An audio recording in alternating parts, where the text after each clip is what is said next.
palabras de la Virgen María a su hija, ofreciéndole una provechosa enseñanza sobre cómo debe de vivir, y describiendo maravillosos detalles de la pasión de Cristo. Capítulo 10. Yo soy la Reina del Cielo, la Madre de Dios.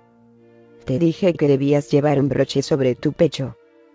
Ahora te mostraré con más detalle cómo, desde el principio, nada más aprender y llegar a la comprensión de la existencia de Dios, estuve siempre solícita y temerosa de mi salvación y observancia religiosa. Cuando aprendí más plenamente que el mismo Dios era mi creador y el juez de todas mis acciones, llegué a amarlo profundamente, y estuve constantemente alerta y observadora para no ofenderlo de palabra ni de obra.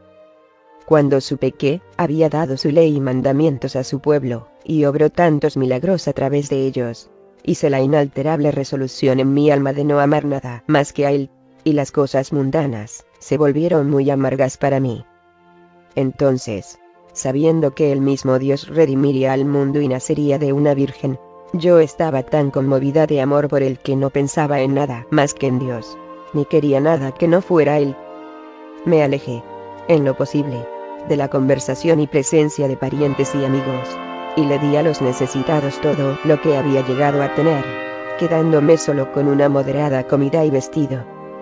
Nada me agradaba, sino solo Dios.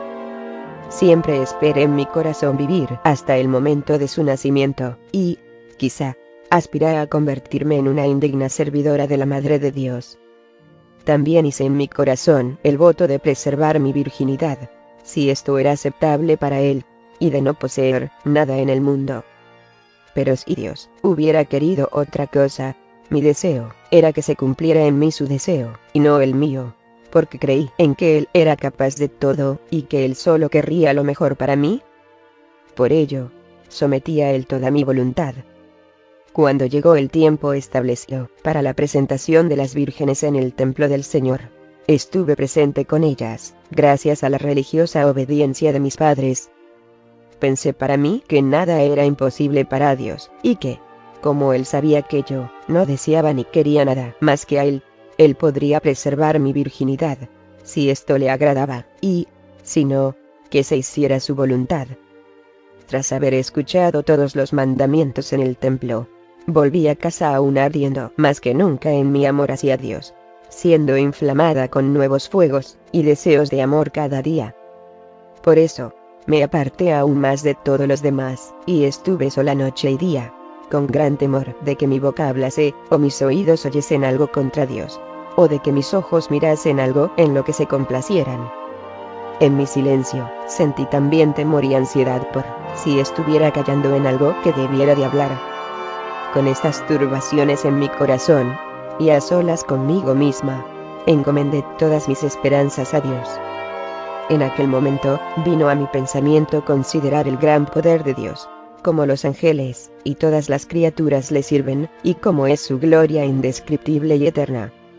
Mientras me preguntaba todo esto, tuve 3 visiones maravillosas. Vi una estrella, pero no como las que brillan en el cielo. Vi una luz, pero no como las que alumbran el mundo. Percibí un aroma, pero no de hierbas ni de nada de eso, sino indescriptiblemente suave, que me llenó tanto que sentí como si saltara de gozo. En ese momento, oí una voz, pero no de hablar humano.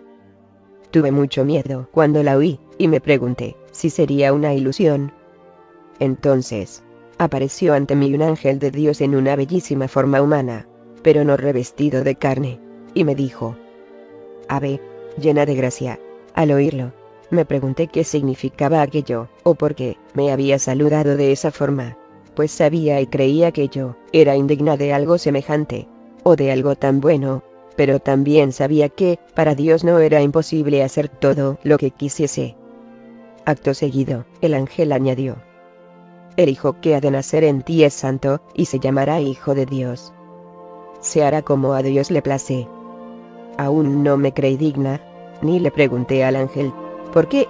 O, ¿cuándo se hará? Pero le pregunté: ¿Cómo es que yo, tan indigna, he de ser la madre de Dios, si ni siquiera conozco varón? El ángel me respondió: Como dije, que nada es imposible para Dios, pero todo lo que Él quiera se hará. Cuando oí las palabras del ángel, sentí el más ferviente deseo de convertirme en la Madre de Dios, y mi alma dijo con amor: aquí estoy, hágase tu voluntad en mí. Al decir aquello, en ese momento y lugar, fue concebido mi hijo en mi vientre con una inefable exultación de mi alma y de los miembros de mi cuerpo. Cuando él estaba en mi vientre, lo engendré sin dolor alguno, sin pesadez ni cansancio en mi cuerpo. Me humillé en todo, sabiendo que portaba en mí al Todopoderoso.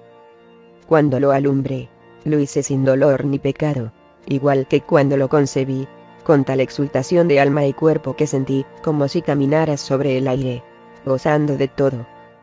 Él entró en mis miembros, con gozo de toda mi alma, y de esa forma, con gozo de todos mis miembros, salió de mí, dejando mi alma exultante, y mi virginidad intacta. Cuando lo miré y contemplé su belleza, la alegría desbordó mi alma, sabiéndome indigna de un hijo así. Cuando consideré los lugares en los que, como sabía a través de los profetas, sus manos y pies serían perforados en la crucifixión, mis ojos se llenaron de lágrimas, y se me partió el corazón de tristeza. Mi hijo miró a mis ojos llorosos, y se entristeció casi hasta morir. Pero al contemplar su divino poder, me consolé de nuevo, dándome cuenta de que esto era lo que él quería, y, por ello, como era lo correcto, conformé toda mi voluntad a la suya. Así, mi alegría siempre se mezclaba con el dolor. Cuando llegó el momento de la pasión de mi hijo, sus enemigos lo arrestaron. Lo golpearon en la mejilla y en el cuello, y lo escupieron mofándose de él. Cuando fue llevado a la columna, él mismo se desnudó y colocó sus manos sobre el pilar, y sus enemigos se las ataron sin misericordia. Atado a la columna, sin ningún tipo de ropa, como cuando vino al mundo, se mantuvo allí, sufriendo la vergüenza de su desnudez.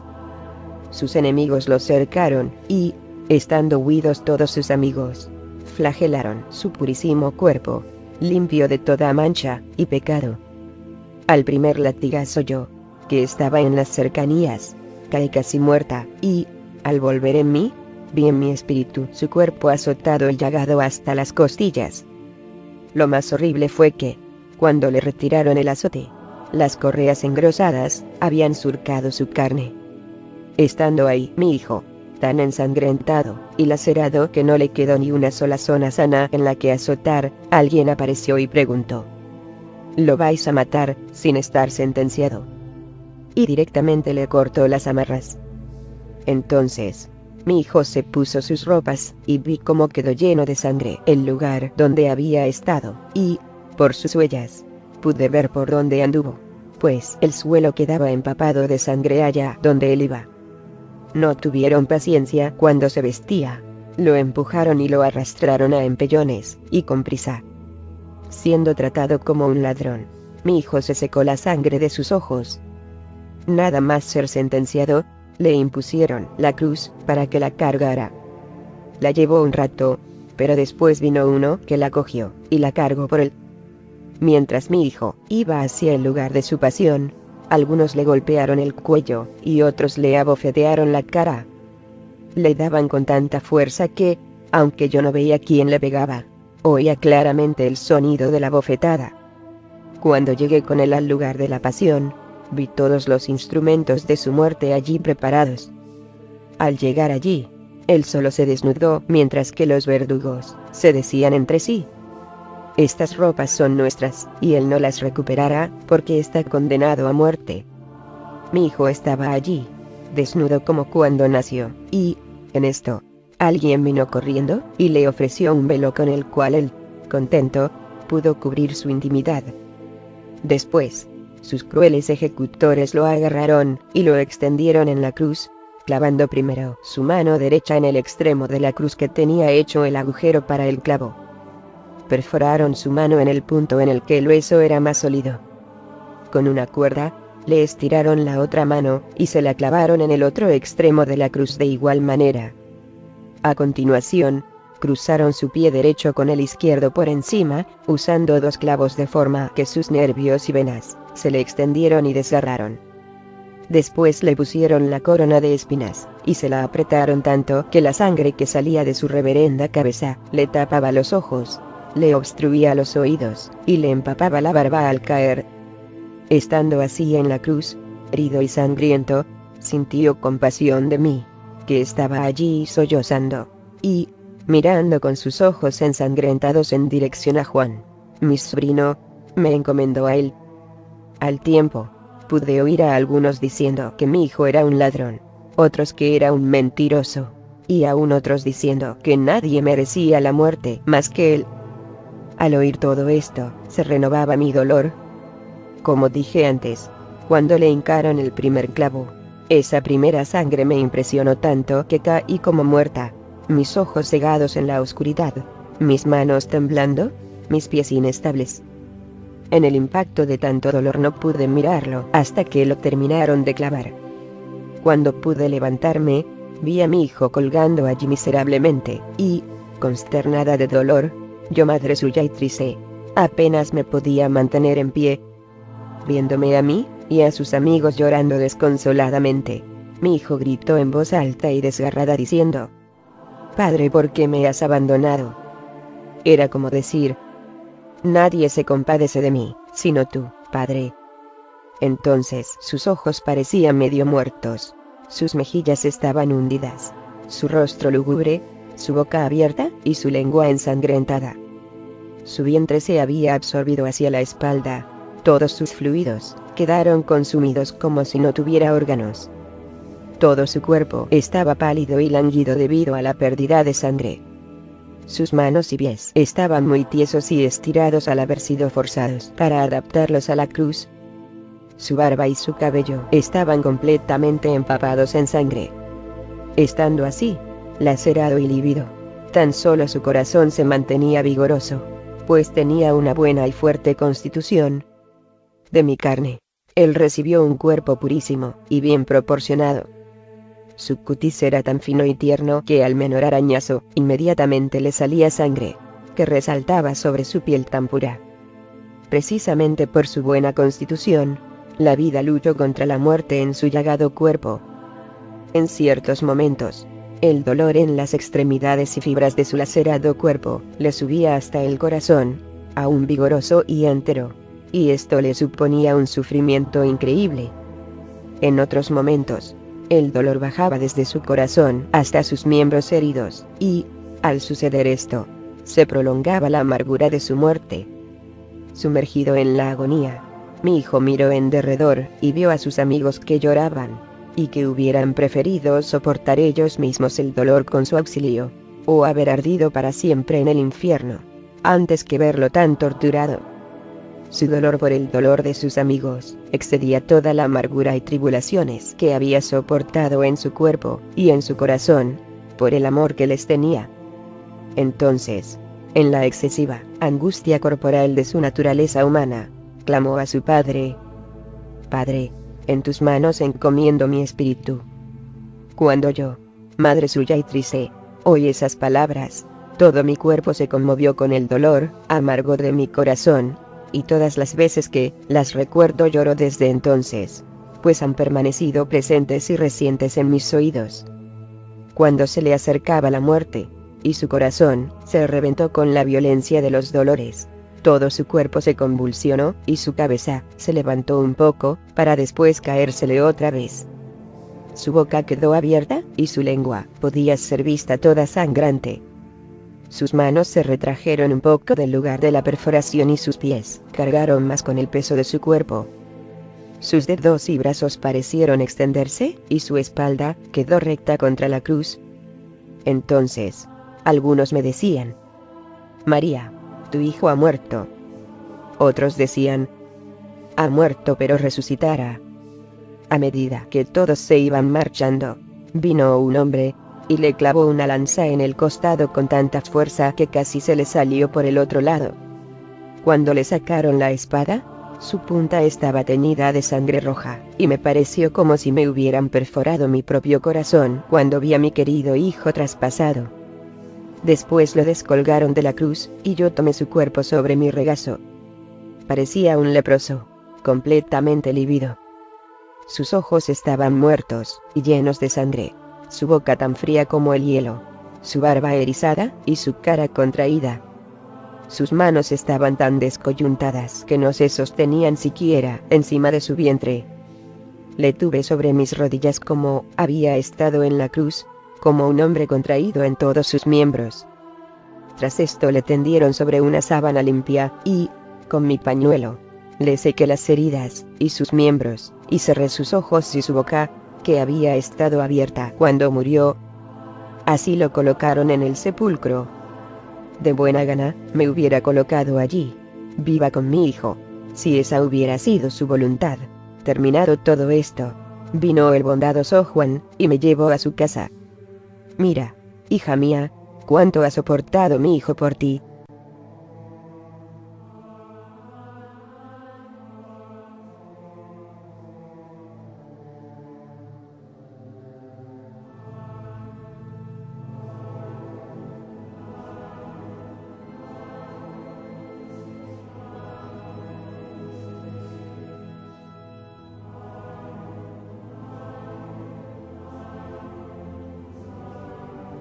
Huellas.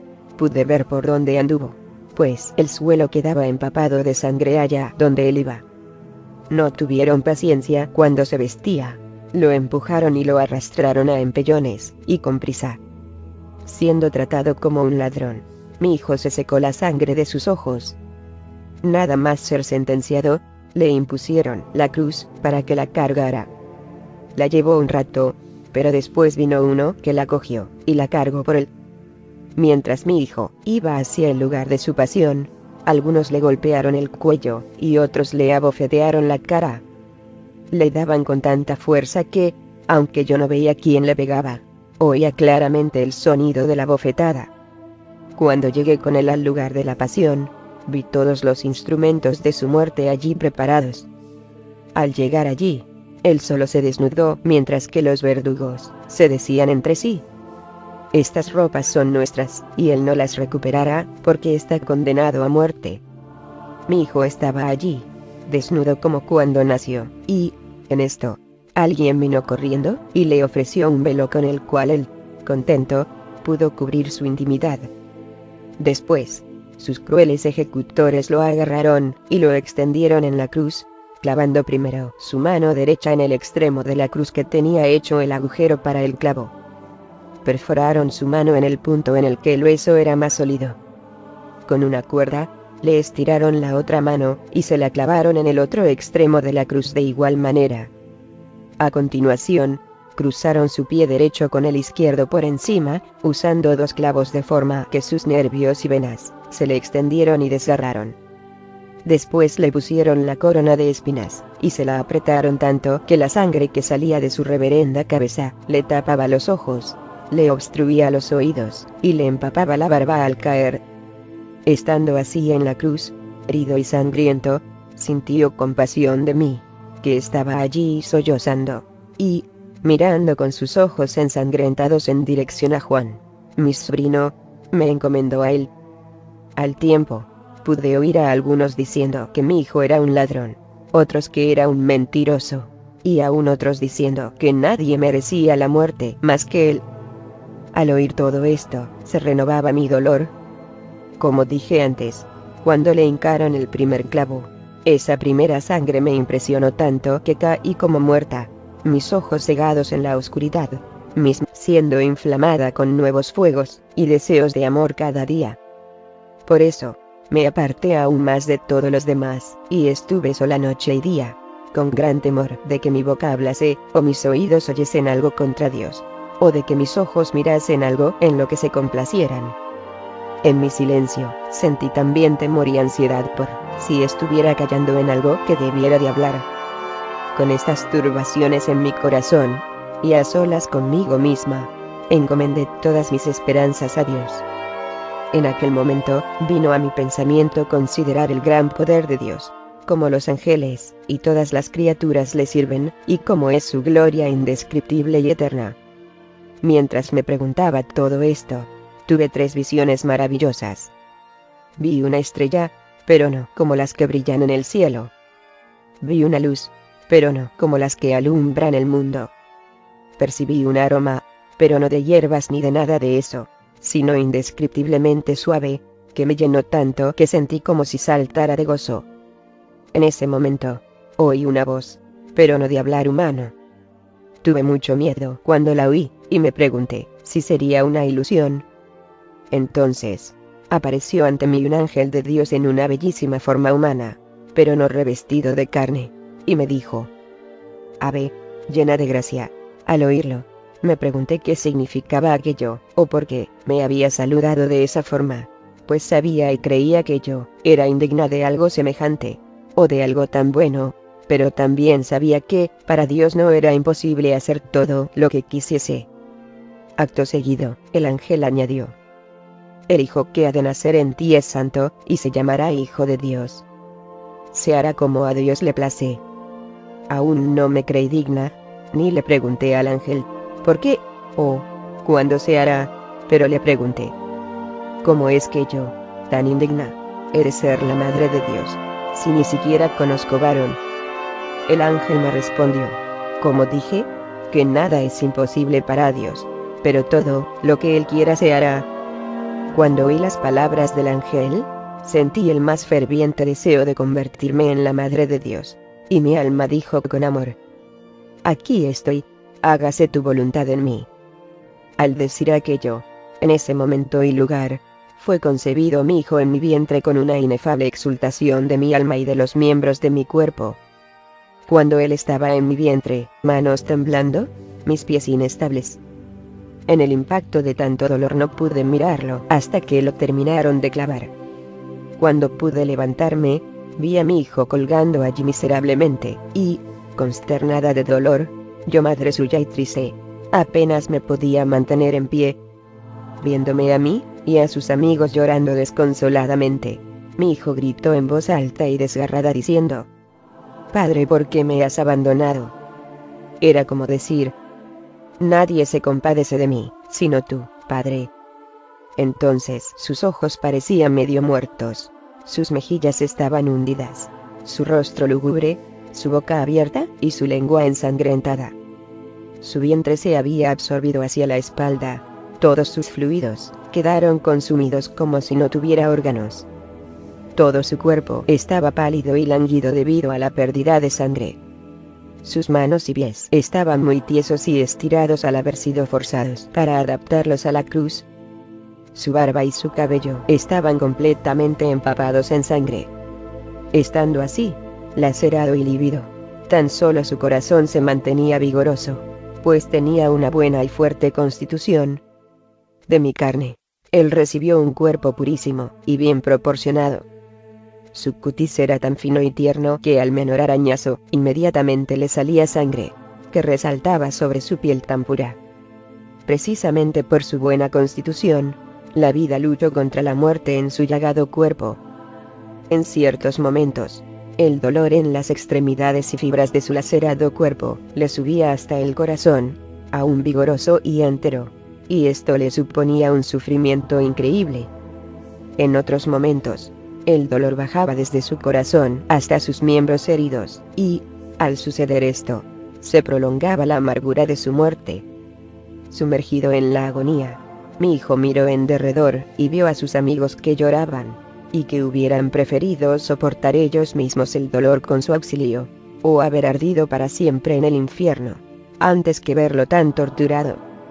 Su dolor por el dolor de sus amigos excedía toda la amargura y tribulaciones que había soportado en su cuerpo y en su corazón, por el amor que les tenía. Entonces, en la excesiva angustia corporal de su naturaleza humana, clamó a su padre: Padre, en tus manos encomiendo mi espíritu. Cuando yo, madre, lo engendré sin dolor alguno, sin pesadez ni cansancio en mi cuerpo. Me humillé en todo, sabiendo que portaba en mí al Todopoderoso. Cuando lo alumbré, lo hice sin dolor ni pecado, igual que cuando lo concebí, con tal exultación de alma y cuerpo que sentí como si caminara sobre el aire, gozando de todo. Él entró en mis miembros, con gozo de toda mi alma, y de esa forma, con gozo de todos mis miembros, salió de mí, dejando mi alma exultante, y mi virginidad intacta. Cuando lo miré y contemplé su belleza, la alegría desbordó mi alma, sabiéndome indigna de un hijo así.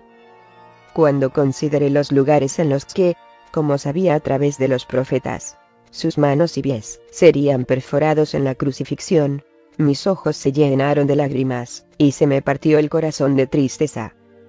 Mi hijo miró a mis ojos llorosos, y se entristeció casi hasta morir. Pero al contemplar su divino poder, me consolé de nuevo, dándome cuenta de que esto era lo que él quería, y, por ello, como era lo correcto, conformé toda mi voluntad a la suya. Así, mi alegría siempre se mezclaba con el dolor.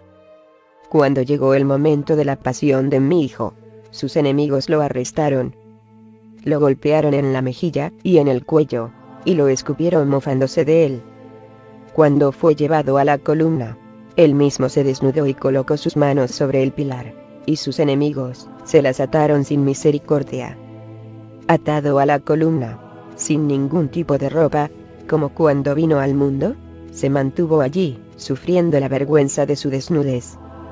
Sus enemigos lo cercaron, y, estando huidos todos sus amigos, flagelaron su purísimo cuerpo, limpio de toda mancha y pecado. Al primer latigazo yo, que estaba en las cercanías, caí casi muerta, y, al volver en mí, vi en mi espíritu su cuerpo azotado y llagado hasta las costillas. Lo más horrible fue que, cuando le retiraron el azote, las correas engrosadas habían surcado su carne. Estando ahí mi hijo, tan ensangrentado y lacerado que no le quedó ni una sola zona sana en la que azotar, alguien apareció y preguntó: «¿Lo vais a matar sin estar sentenciado?». Y directamente le cortó las amarras. Entonces, mi hijo se puso sus ropas, y vi cómo quedó lleno de sangre el lugar donde había estado, y, por sus palabras de la Virgen María a su hija, ofreciéndole una provechosa enseñanza sobre cómo debe de vivir, y describiendo maravillosos detalles de la pasión de Cristo. Capítulo 10. Yo soy la Reina del Cielo, la Madre de Dios. Te dije que debías llevar un broche sobre tu pecho. Ahora te mostraré con más detalle cómo, desde el principio, nada más aprender y llegar a la comprensión de la existencia de Dios, estuve siempre solícita y temerosa de mi salvación y observancia religiosa. Cuando aprendí más plenamente que el mismo Dios era mi creador y el juez de todas mis acciones, llegué a amarlo profundamente, y estuve constantemente alerta y observadora para no ofenderlo de palabra ni de obra. Cuando supe que había dado su ley y mandamientos a su pueblo, y obró tantos milagros a través de ellos, hice la inalterable resolución en mi alma de no amar nada más que a él, y las cosas mundanas se volvieron muy amargas para mí. Entonces, sabiendo que el mismo Dios redimiría al mundo y nacería de una virgen, yo estaba tan conmovida de amor por él que no pensaba en nada más que en Dios, ni quería nada que no fuera él.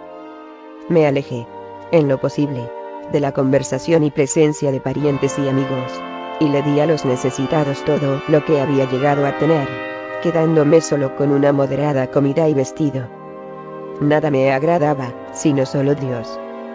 Siempre esperé en mi corazón vivir hasta el momento de su nacimiento, y, quizá, aspiré a convertirme en una indigna servidora de la Madre de Dios. También hice en mi corazón el voto de preservar mi virginidad, si esto era aceptable para él, y de no poseer nada en el mundo. Pero si Dios hubiera querido otra cosa, mi deseo era que se cumpliera en mí su deseo, y no el mío, porque creí en que él era capaz de todo, y que él solo querría lo mejor para mí. Por ello, sometí a él toda mi voluntad. Cuando llegó el tiempo establecido para la presentación de las vírgenes en el templo del Señor, estuve presente con ellas, gracias a la religiosa obediencia de mis padres. Pensé para mí que nada era imposible para Dios, y que, como él sabía que yo no deseaba ni quería nada más que a él podría preservar mi virginidad, si esto le agradaba, y, si no, que se hiciera su voluntad. Tras haber escuchado todos los mandamientos en el templo, volví a casa aún ardiendo más que nunca en mi amor hacia Dios.